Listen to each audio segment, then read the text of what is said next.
வணக்கம். சில சமயம் நம்ம லைஃப்ல நம்ம ஒரு வழியில போய்கிட்டு இருப்போம். ஆனா இந்த பிரபஞ்சம் இல்லனா நம்ம மனசே நமக்கு வேற ஏதோ சொல்ல ட்ரை பண்ணோம் இல்லையா? ஆனா நம்ம அதை பெருசா கண்டுக்கவே மாட்டோம். இன்னைக்கு நம்ம பார்க்க போறது அப்படிப்பட்ட சிக்னல்ஸ பத்தின ஒரு சூப்பரான கதை தான். வாங்க உள்ள போலாம்.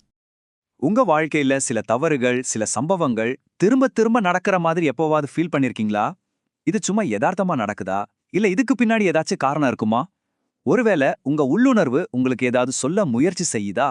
இந்த கேள்வியோட நம்ம கதைக்குள்ள போகலாம். நம்ம கதையோட முதல் பகுதி குழப்பத்தில் ஒரு வாழ்க்கை. இங்க தான் நம்ம ஹீரோ அருணை நாம சந்திக்க போறோம். இவர்தான் அருண். ரொம்ப திறமையான பையன்தான். ஆனா பயங்கர குழப்பத்துல இருக்கான். எந்த ஒரு வேலையை ஆரம்பிச்சாலும் அதை முழுசா முடிக்கிறதே இல்ல, பாதியிலே நின்னுடும். வாழ்க்கையில ஒரு பிடிப்பே இல்லாம என்ன பண்றதுன்னு தெரியாம ஏதோ ஒரு வெற்றிடத்துல மிதக்கிற மாதிரி ஃபீல் பண்றான். அடுத்த பகுதி பிரபஞ்சத்தின் சிக்னல்கள். இங்க தான் அருணோட வாழ்க்கையை மாத்த போற 3 முக்கியமான விஷயங்கள், அதாவது 3 சிக்னல்ஸ் வரப்போகுது. அன்னைக்கு காலையில அருண் ஒரு ரொம்ப முக்கியமான ஜாப் இன்டர்வியூக்கு கிளம்புறான்.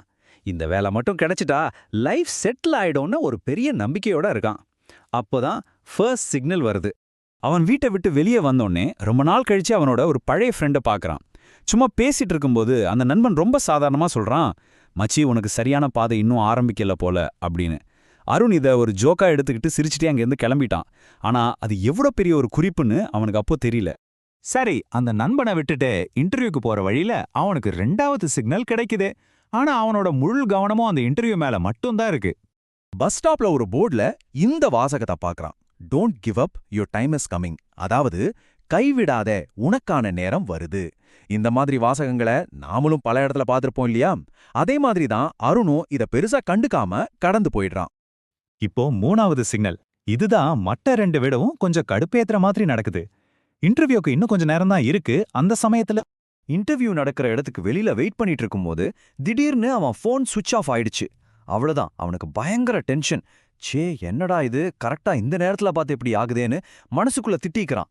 இதுவும் ஒரு சிக்னல்னு அவன் கொஞ்சம் கூட யோசிக்கல. அடுத்த கட்டத்துக்கு வருவோம். தட்டி எழுப்பிய தோல்வி. அருண் இந்த சிக்னல்ஸ் எல்லாம் கண்டுக்காம இன்டர்வியூக்குள்ள போறான். ஆனா அங்கதான் அவனை உழுக்க போற ஒரு பெரிய அதிர்ச்சி காத்துட்டு இருக்கு. ஆமாங்க, அந்த இன்டர்வியூல அவன் ஃபெயில் ஆயிடுறான். அவனோட எல்லா நம்பிக்கையும் உடைஞ்சு போகுது. மனசு ரொம்ப உடைஞ்சு போய் வீட்டுக்கு திரும்புறான். வாழ்க்கை திரும்பவும் ஜீரோல இருந்து ஆரம்பிக்கிற மாதிரி ஒரு ஃபீலிங் அவனுக்கு. அன்னைக்கு ராத்திரி அவன் தனியா உட்காந்து யோசிக்கிறான். அப்போதான் அவனுக்குள்ள ஒரு கேள்வி வருது. காலையில இருந்து நடந்த எல்லாமே ஒண்ணுக்கொண்ணு சம்பந்தம் இல்லாம நடந்த மாதிரி தெரியலையே. இது எல்லாமே ஏதோ ஒன்ன சொல்ல முயற்சி செய்தா?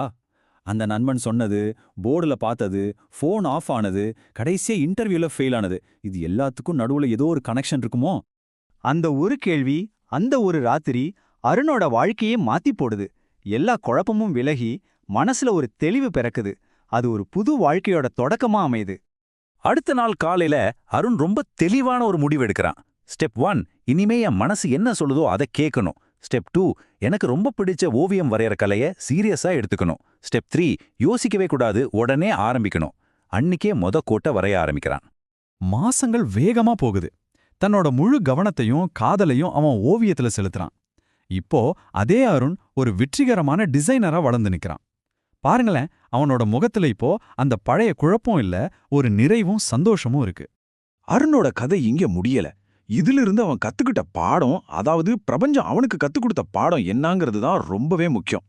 அவனோட வெற்றிக்கு அப்புறம் அவன் பழைய விஷயங்களை திரும்பி பார்க்கும்போது தான் அவனுக்கு ஒரு ஆச்சரியமான உண்மை புரியுது. அன்னிக்கு நடந்த அந்த 3 சம்பவங்களோட உண்மையான அர்த்தம் என்னன்னு நீங்க நினைக்கிறீங்க? பாருங்க, அன்னைக்கு நடந்த அந்த 3 சிக்னல்களும் சும்மா யதார்த்தமா நடக்கல.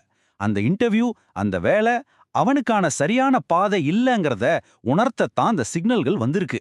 அவனை அந்த தவறான பாதையிலிருந்து திருப்பி அவனோட உண்மையான திறமை இருக்கிற பாதைக்கு கொண்டு வரதுக்கு தான் அந்த தோல்வியே நடந்திருக்கு. இதிலிருந்து நம்ம எடுத்துக்க வேண்டிய ஒரு பெரிய பாடம் என்ன தெரியுமா? இந்த பிரபஞ்சம் இல்ல நம்மளோட உள்ளுணர்வுன்னு வச்சுக்கோங்களேன், அது எப்பவுமே நம்ம கிட்ட பேசிக்கிட்டே தான் இருக்கும். ஆனா அந்த சின்ன சின்ன சிக்னல்ஸ, அந்த மெல்லிய குரலை கேட்கறது நம்ம கையில தான் இருக்கு. நீங்களும் உங்க வாழ்க்கையில வர இந்த மாதிரி சிக்னல்ஸை கவனிக்க ஆரம்பிச்சீங்கன்னா உங்களுக்கான சரியான பாதை எதுன்னு உங்களுக்கே தெரிய வரும். கண்டிப்பா யோசிச்சு பாருங்க.